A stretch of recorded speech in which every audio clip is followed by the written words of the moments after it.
Masa kampanye terbuka ketetapan Komisi Pemilihan Umum atau KPU sedang berlangsung. Di masa kampanye terbuka ini, sejumlah calon presiden mulai memaparkan visi misinya ke publik. Tak ayal, capres saling melempar kritik terhadap program yang dijalankan pemerintah sebelumnya, yakni Presiden Joko Widodo. Anies Baswedan misalnya, ia menyoroti soal proyek Ibu Kota Negara atau IKN Nusantara hingga food estate. Sementara itu, Ganjar Pranowo melontarkan kritik tajam terhadap pembangunan sektor kemaritiman dan penegakan hukum di era Jokowi.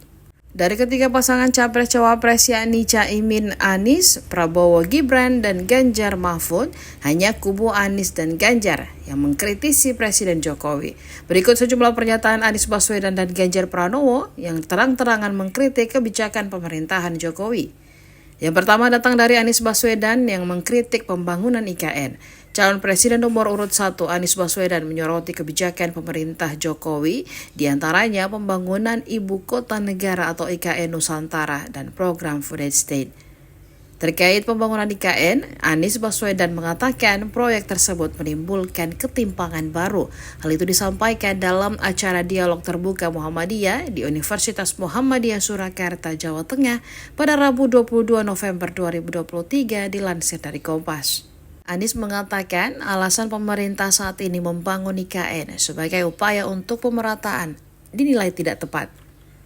Dalam kesempatan lain, Anies mengatakan yang dibutuhkan Indonesia saat ini adalah pemerataan pembangunan, sehingga pembangunan tidak hanya dilakukan di satu lokasi saja. Poin kedua, saat Anies Baswedan mengkritik tentang program food estate, ia mengatakan pendekatan food estate bakal diubah menjadi pendekatan kontrak farming dalam rangka mewujudkan ketahanan pangan. Menurut dia, wilayah pertanian terbesar di seluruh Indonesia dan petani-petani pun sudah melakukan kegiatan pertanian lintas generasi. Tentu, keberadaan para petani tersebut tidak boleh ditinggalkan. Dengan begitu, petani akan memilih akses dan meningkatkan produksinya. Anies juga mengkritik selama ini program food estate memiliki banyak kelemahan, mulai dari memperbesar ketimpangan antara petani dan korporasi, bahkan bisa merusak ekologi. Anies Baswedan juga mengkritik soal proyek strategi nasional titipan dalam sebuah kesempatan, di mana Anies Baswedan menyinggung proyek strategis nasional atau PSN menjadi titik pihak-pihak tertentu bila penyusunan proyek tersebut tidak dilakukan secara transparan. Anies awalnya menjelaskan PSN secara substansi merupakan hal wajar dan baik bagi negara bila disusun secara transparan dan melibatkan partisipasi publik. Namun sebaliknya, ia menilai PSN potensial berubah menjadi tidak adil bagi masyarakat jika tak disusun secara transparan. Meski begitu, Anies tak merinci titipan kanan kiri siapa yang dimaksudkan tersebut.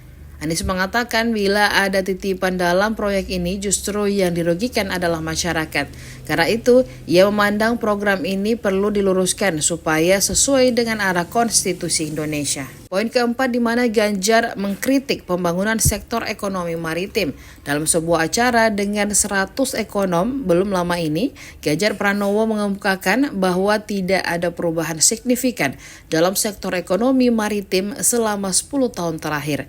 Ganjar memaparkan sejumlah visi dan misi menjawab pertanyaan ekonomi mengenai berbagai bidang termasuk visi besar Indonesia di bidang maritim. Guru Besar Universitas Paramadina, Profesor Dr. Didin S. Damanhuri mengatakan kepada Ganjar mengenai mandeknya misi besar Presiden Joko Widodo di bidang maritim yang sudah berlangsung selama 10 tahun.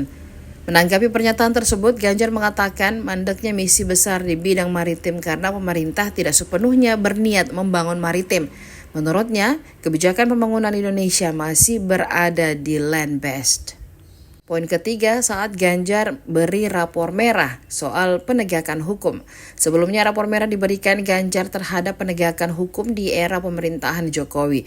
Ganjar hanya memberikan skor di angka 5 atas penegakan hukum di Indonesia.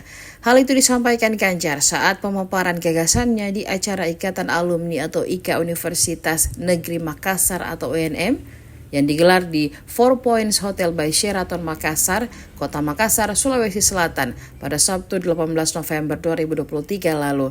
Ganjar menyebut faktor penurunan penegakan hukum di Indonesia lantaran banyak intervensi hingga rekayasa yang dilakukan para pemangku kebijakan. Download Tribun X sekarang, menghadirkan lokal menjadi Indonesia.